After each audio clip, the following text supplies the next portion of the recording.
So joining us from Jewish Family Services of Los Angeles, the Chief of Community Engagement, Catherine Schneider. Catherine, thank you very much for being with us. How is your nonprofit organization responding?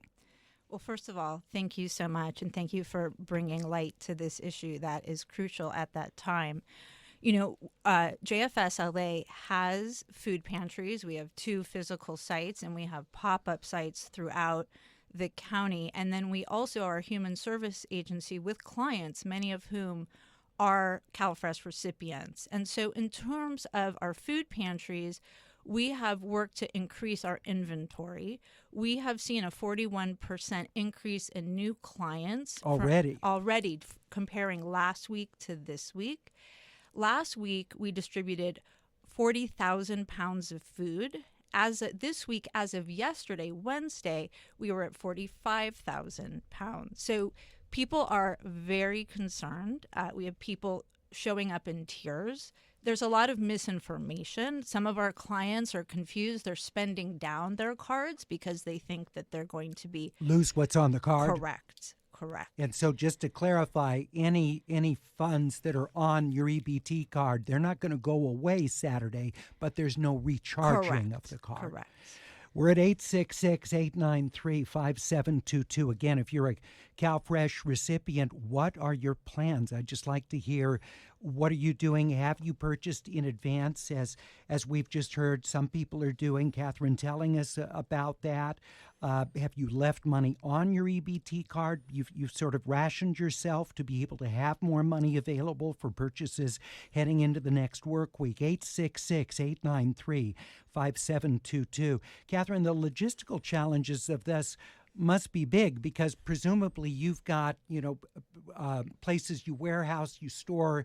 You've got to deal with capacity issues. You've got to have the personnel, volunteers or staff to be able to distribute all the food and everything. So how have you worked to make that happen?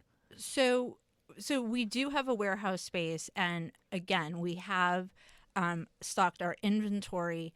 I think that to be honest, not just our pantries, but pantries across the region, there is a limited capacity, and we actually have called around to pantries that we can refer to, and many of them have said to us, please don't send more clients. We can't handle it. We've also received calls from organizations, hundreds of calls asking us for inventory. So for every one meal a pantry or food bank provides, CalFresh provides 9. So to assume that the nonprofit sector or the pantries are going to be able to fill this gap, unfortunately, it's just not going to be the case. And so we're obviously doing what we can. We're calling for more volunteers. We're volunteer driven in our pantries to try to meet this need. And I think, I echo what the supervisor said. We're all hands on deck and we want to do what we can. But this is a crucial moment for our community. Well, so many people are recipients of CalFresh that just logistically handling every person coming to the limited number of food bags, the math just doesn't work. Candace in Oak Park says, I'm a single mom and a student at Pasadena City College. We've reached out to the Mormon Church Jesus Christ Latter-day Saints, and we're going this Saturday to the church to pick up groceries. Candace, thank you very much. So yet another faith-based organization, nonprofit groups coming together and trying to fill this gap. And Philip in Boyle Heights says, what's the most useful way to help in this moment? Is it donating food to food banks, donating money? How should people help? So money is better, which I know is counterintuitive, but food banks have 5 times the purchasing power than your average consumer going to a retail store. Money also allows food banks to buy in bulk, which is just easier to maneuver and distribute the product versus donations, which usually comes in ones and twos. It has to be sorted. There can be a time lag. So money is better. I think a lot of these pantries do rely on volunteers. And so for folks that have extra time, it's usually daytime hours, this would be a really pivotal moment to do that. To come in, help stock, Absolutely. distribute, Yes. organize, all those things that take human power. Correct. We'll continue our conversation with Jewish Family Services of Los Angeles Chief of Community Engagement, Catherine Schneider. We have listeners calling in who are CalFresh beneficiaries. We'll talk about, without those benefits, what sorts of workarounds, if any, are you trying to do to make sure that you and your family stay fed? We'll be back in a minute.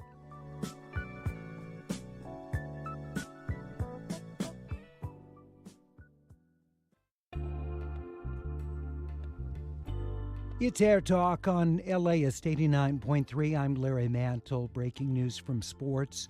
The NBA's Board of Governors has unanimously approved the sale of the Lakers to businessman Mark Walter, whose group are the owners of the Los Angeles Dodgers as well. That finalizes the $10 billion deal. We're talking about CalFresh benefits, which cease on Saturday as a result of the federal action by the current administration to not take the emergency USDA funds and use those to recharge the EBT cards that CalFresh and SNAP recipients around the country use. T in South Los Angeles. So what are you doing without those food benefits? Well, I try to get the ingredients from scratch at the grocery store so I don't get pre-processed food. But also there's a great program at the farmers markets, Market Match, where if you take out money from your CalFresh benefits, they'll match it up to $15. So if I take $15 out, then they'll give me $15 of kind of free money in a way. But the only problem is that you have to have saved money on your CalFresh and couldn't have spent it all in the month. So you can go to different farmers markets each day, but you have to have the money on your CalFresh account. Yeah, it can't be zeroed out. Now, have you been able to keep some money on your EBT? I've been trying this past month to limit my grocery store visits so I could have money to go to the farmers markets towards the end of the month, and then now this coming month. All right. We wish you the best, T. Thanks very much. Frankie in Alhambra, how are you managing? So I'm actually trying to start. I'm gluten-free, so it's hard for me to find sometimes things at food banks. So I'm actually kind of starting my own DIY food pantries out of my house for people with dietary restrictions and also for kids. I'm a mom, a single mom, so I'm trying to have a space where kids, because some kids have autism and AFRID and have trouble with their not having their safe food. So I kind of spawned off Buy Nothing, a group where people give in their neighborhood, and I kind of started a group called Everybody Eats Alhambra, a Facebook group off that. And yeah, I'm just going to try to start my own food pantry in my neighborhood. I feel like coming together as a community is like one of the strongest things we can do against the Trump administration, and show that, if he does do these things, we can feed each other and help each other, and we won't be knocked down. Thank you, Frankie. I appreciate it. Thanks so much for sharing what you're doing to help your community. Sydney in Pomona says, I'm the community director for a food bank in Pomona. It's called New Life Pomona. We need some volunteers and financial support. We're expecting over 10,000 people to use our food bank in the month of November. Do you have you were telling me about the increased demand that you're having. Do you have a sense once the benefits expire what you're looking at? I mean, I think it's going to be dire. I think a lot of nonprofits are trying to figure out, can they provide to their existing clients grocery store gift cards? I think there's an acknowledgement that food banks are not going to be able to close this gap. And so I think that's what we're doing for some of our existing clients to try to figure that out. And I think in terms of the food banks, we use right now a client choice model that's like a store where people can walk through and choose. And we may move to a bagged model where we're just handing bags of food, which is less ideal, but might be able to help us increase volume or help once we reach our cap to be able for those who come after that to make sure that they're leaving with something. So I think food banks are going to be creative, and usually the people that work at pantries and food banks are very resilient. And did go through COVID and did just go through the fires and have some, resources and creativity available to them. But again, food banks are not going to solve this problem, and I think we just have to be very honest about that. Genevieve in Santa Monica says, I'm the CEO of Westside Food Bank. We serve about 1/10 of LA County with a network of 60 agencies and 5 direct service mobile pantries. We're very concerned about being overwhelmed with new clients. We need financial donations to pay more food in bulk. Our pantries were already seeing a huge increase, over 50% after the fires earlier this year. That's Genevieve in Santa Monica.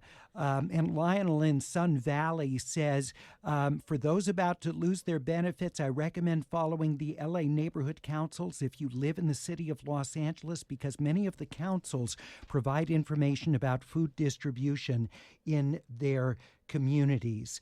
Thank you so much, and appreciate all the advice and people that are trying to step into this space. We're going to have continuing coverage of this at LAist.com. LAU is writing about this and following what sorts of different services are being provided and what the greatest needs are. Catherine Schneider, thank you very much for being with us. She's the Chief of Community Engagement for Jewish Family Services of Los Angeles. It's AirTalk on LAist 89.3 and the LAist app. I'll tell you what's to come in hour 2 in just a moment.